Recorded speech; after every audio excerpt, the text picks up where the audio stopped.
The local governments of Pasig and Marikina brace for Tropical Storm Helen, which may cause more flooding. AC Nichols has the details.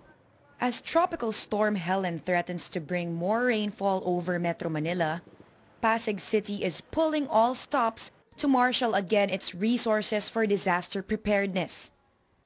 Pasig City Mayor Bobby Eusebio says rescue teams are ready for deployment 24/7. Unlike most local government units, Pasig City has its own relief and rescue equipment.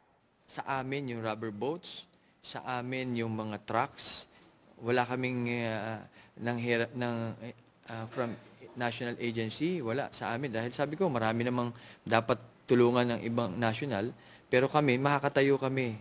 Mayor Eusebio also says 2,000 or more relief packages are prepared for dispatch in any eventuality.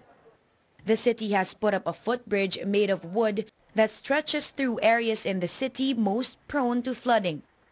It's a different story in Marikina City. Health and evacuation are on top of the Marikina government's list. Marikina City Vice Mayor Jose Cadiz says medicine packages are available to residents for faster recovery from last week's rains. Cadiz is also reviewing the city's disaster program to improve evacuation procedures.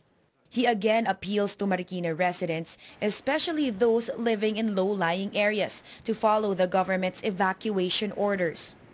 Gusto namin na talagang zero rescue. Kasi lahat lumikas. At kung hindi naman lahat, konti na lang yan. Na our rescue teams and personnel will not be overwhelmed by the sheer number of people waiting to be rescued.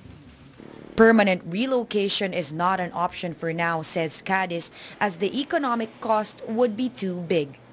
AC Nichols, Solar News.